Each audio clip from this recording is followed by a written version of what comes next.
Welcome to Sinister Heroes. I'm your host, Danny Iniquitous. Thank you for tuning in. If you're new to the channel, this is a channel about Dungeons and Dragons where we try and take a darker tone with everything we do here. So if you like edgy kind of content, definitely hit that like and subscribe button. A big thank you to our Patreon supporters. We love you guys. Thank you so much for supporting the channel. And if you're interested in becoming a Patreon supporter, the link is in the description, as well as the link to a live stream we're part of over at Critical Failures. Check us out. There's a lot of fun that we have out there. And without further ado, we're going to jump into this week's video.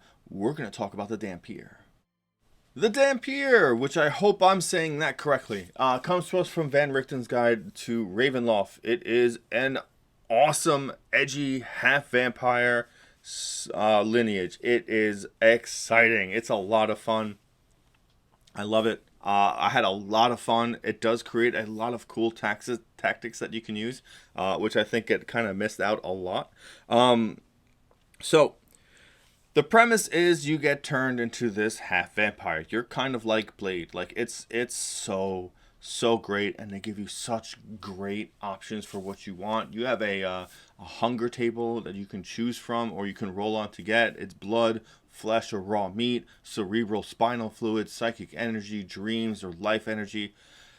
Oh, to feed on all of that. It is awesome. Definitely incorporate that into the type of character you can make. Dhampirs can be a little bit more versatile with this. It's exciting. I mean, you just need that cerebral spinal fluid so badly. Another great, huge part of it is the Dhampir Origins, which gives you options on how you became a Dhampir. And it mentions a little bit of text which says, Dhampirs often arise from encounters with vampires, but all manner of the macabre bargains, necromantic influences, and encounters with mysterious immortals might have transformed your character. The Dhampir Origins table provides suggestions for how your character gained their lineage, and it's a D8 table that gives you a lot of just awesome options. One, you are the reincarnation of an ancestor who was a vampiric tyrant. Your pact with a predatory deity, fiend, fae, or spirit caused you to share their hunger. You survived being attacked by a vampire, but were forever changed. Parasites live inside you. You indulge its hunger. Tragedy interrupted your transformation into an immortal. You are a diminished form of an otherworldly being. Slaking your hunger hastens your renewal. One of your parents was a vampire. A radical experiment changed your body, making you reliant on others for vital fluids. So there's a lot of super awesome options in here, and there's a lot of great ways to tie these to certain classes. A parasite lives inside you. You indulge its hunger. Swarmkeeper would have those parasites as insects and things like that as a kind of symbiotic relationship. The one with the pact with the predatory deity is a screaming warlock. Like that, it's so right there. You know what I mean? You are a diminished form of another worldly being. Slaking your hunger hastens your renewal. That's just such an awesome role-playing idea. You're the reincarnation of an ancient who was a vampiric tyrant. That's a cool way to be a death domain cleric, where you don't know you're worshiping yourself as your own reincarnation, or that's how the reincarnation happened. It was some weird blood ritual, and you were the result of that. It's like you can just build so many great characters just off of this input alone, which is so exciting and so much fun. And, obviously Dhampir gives you huge vampire influences, and I get that. Sometimes you kind of see too many vampires constantly, and you kind of get a little, over it. But you can make something that is a Dhampir that isn't necessarily a half vampire, like eating flesh or raw meat or my favorite, spinal fluid. All those things can make you a Dhampir, but you don't have to make it as a vampire. You could almost be a zombie like this. You need human flesh to survive, or you need brain fluid to keep going, and you could just be a zombie and just kind of reincorporate that into your character, because Dhampir kind of covers a lot of ground, where the reborn is almost like a spirit incorporating an object. The Dhampir is an undead, and that's kind of one of the things that you really kind of play with. But you are still considered a humanoid. It's just kind of undead as flavor, or a good way to kind of bridge that relationship. So with the Dhampir traits, you do get the ability scores where it's +2 in one and +1 in a different one, or 3 +1s depending on what you like, which is great depending on what you want to build. Obviously incorporate that. You can speak languages of common and one other. You can choose that. Talk to your DM, see what's useful. Languages, I think, is a kind of difficult mechanic to use properly. You kind of need a lot of people who are very lore heavy in the game to understand that. Especially with some of the subtle intricacies or the harder known knowledges. Like, just for reference, magic is usually written in Draconic. So if you have a wizard that doesn't speak Draconic, lore-wise, that doesn't make sense. Reading spell scrolls and things like that would normally be written out in Draconic, because that's kind of how magic is just taught and written out. So a little weird if you don't have that language. But again, that's a lore thing. That's something you need to know, like by digging in through the history of the game and all that stuff. If you're not that kind of game, then languages really don't impact you too much, outside of like a tactical thing of overhearing people talking. You are a humanoid, which I think is odd. You should be an undead, but you are humanoid. Size, you can be medium or small. If you pick small, I will despise you personally, because you knew what you did. Your speed is 35 feet, so you do gain a little bit of additional speed, which is nice. Your ancestral legacy is the ability that you gain from all of these subclasses from Ravenloft, the Hexblood, the Reborn, and the Dhampir all share this. It's when you replace a lineage with this race, because you can start out and be a Dragonborn and then all of a sudden turn Dhampir as a result of something that happens in game. So it does change you. And it states that if you replace a race with this lineage, you can keep the following elements of that race: any skill proficiency you gain from it, climbing, flying, or swimming speed you gain from it. If you do not keep any of those elements, or you choose this lineage at character creation, you gain proficiency in 2 skills of your choice. I like being straight Dhampir. I don't want to be another class and then become Dhampir, because it's kind of random, the circumstance for it to happen, and you kind of really got to orchestrate that with your DM for it to happen. But if that's the case, why wouldn't it happen in your backstory and just alleviate that from being kind of everyone else's burden? Because it might not go that way. You know, say you talk to your DM and your team wanted to go and you want to be turned Dhampir by a vampire that you coincidentally were fighting. And then you run up to fight it and you're going to go into melee to get bitten. And then boom, your cleric hits turn undead, the vampire gets turned and just runs the entire time and they blow it up. Then you missed an opportunity to change your character. Not fun, and it can happen. You don't want to really plot armor something from happening in a game, because it kind of seems just lackluster and just not fun for everyone else. So my suggestion, make your transformation part of your backstory, because that's a good reason to become an adventurer anyway, because you had a reason to leave. You had a reason. You knew that now your life is different. You didn't want to prey on the people that you loved and cared for, so you left. So because you had to, it was the smart choice. Whatever. You can build a great moral standing from that. You can be that hero in the dark because you wanted to protect, and you only wanted to eat the spinal fluid of your enemies. So you decided to leave once you've eradicated them from your home. Makes sense to me. Obviously, make your character how you want, but that's just a good suggestion. Maybe talk to your DMs if you really want to do this mid game.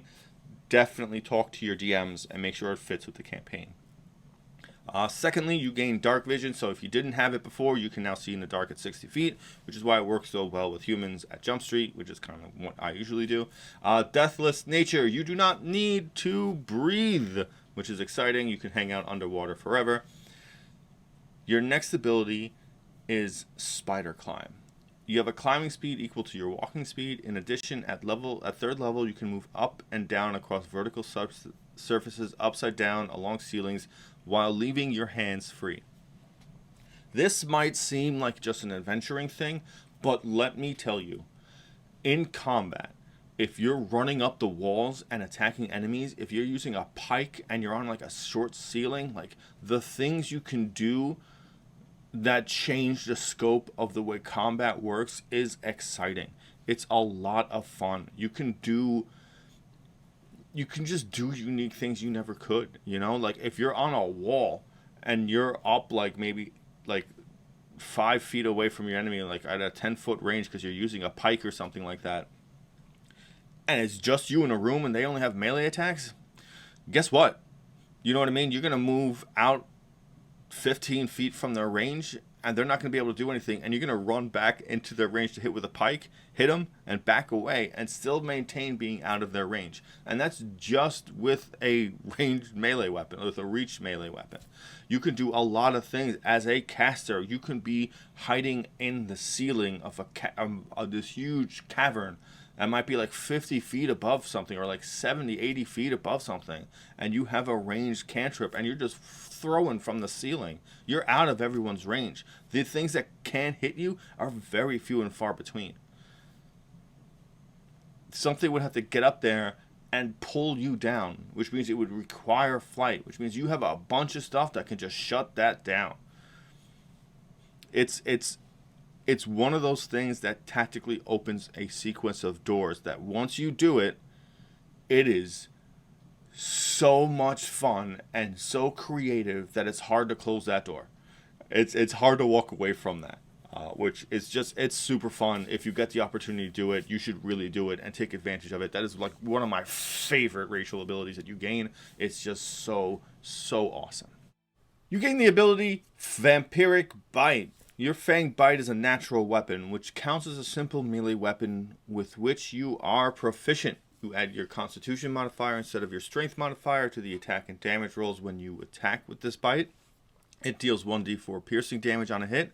While you are missing half or more of your hit points, you have advantage on attack rolls you make with this bite. When you attack with this bite and hit a creature that isn't a construct or an undead, you can empower yourself in one of the following ways of your choice. You regain hit points equal to piercing damage dealt by the bite. You gain a bonus to the next ability check or attack roll you make. The bonus equals to piercing damage dealt by the bite. And you can empower yourself a number of times equal to your proficiency bonus. And you regain all expended uses when you finish a long rest. So, just for reference, it is a natural weapon. It counts as a simple melee weapon with which you are proficient with. It is like the lizard folk's bite. So, considering what it is, one cool trick you can do is make a Dhampir monk. And the reason why I say that is a natural weapon, a simple melee weapon, can be monk weapons. Which means they can evolve with the martial arts die. Using the new 1D&D martial arts dies, you can make this a pretty substantial bite attack. I think it's cool. I think it works really well in that kind of facet. I think it makes a lot of sense. And the monk is getting better, especially with 1D&D. So if you wanted to play with like the playtest rules for it, definitely talk to your DM. I don't think you'll be unhappy with that choice. I think there's a lot of cool monks that would fit really well with Dhampir. Way the Long Death and the Shadow Monk would really work very well together. They're both not melee weapon focus, but they can use weapons. So you can also make some of those weapons monk weapons, in which case they would kind of follow that strategic attack ability. And your unarmed strikes and everything could be your Vampiric Bite. It makes total sense from a logical standpoint. So you can attack, use your flurry of blows, and bite, and ramp up that piercing damage. So that way when you do need to make an ability check, you have a substantial bonus. Or when you need to regain HP, you can really gain a good amount of it. Now, I didn't see anything that states you can only do it once per turn. This is how you regain a massive amount of HP in a short amount of time without any other outside healing. You hit a bunch of times, and you just regain hit points based on the piercing damage it's dealt. It works. It's a cool little trick. It's kind of building a specific way, but you kind of make it up as you go along. There's a bunch of different ways. The higher level you go, Vampiric Bite will make more sense for an ability check. Maybe you want to bite, and then maybe you want to try and you know, restrain someone or something like that, in which case that extra piercing damage might be more useful. The extra bonus to your ability check might be more useful than regaining just maybe like at most 9 HP. But consider your options and really weigh it out.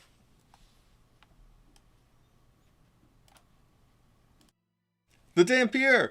I cannot suggest enough that you try one out. They're fun, they're unique, you can really build a cool horror character from it, just being influenced by the origin options that they give you, the different foods you need to survive by, and how you became a Dhampir. You can really pull a lot of unique character ideas from it. It fits so well. It's so spooky, and it can be gross, and it can be scary looking, and it gives you the ability to climb the walls and the ceilings and just be this infiltrating, scary monster. I love it. I love it so much. I think it's awesome. It's just so up my alley. That being said, just make a whole bunch of them, play them constantly. They're going to be one of your favorites. Period. They're just, although I love the class, the lineages from Van Richten's, I could play them all three just for the rest of my life and be totally content with that. That being said, we're going to bring this video to a close. I hope you enjoyed this as much as I have. If you did, definitely hit that like and subscribe button. A big thank you to our Patreon supporters. We love you guys. Thank you again for supporting the channel. If you're interested in becoming a Patreon supporter, the link is in the description, as well as a link to our good friends at Critical Failures. Check us out Wednesday nights. See us play. See me play. Would love to answer any questions if you guys ever had them. Let me know. And thank you for giving a spooky kid a chance.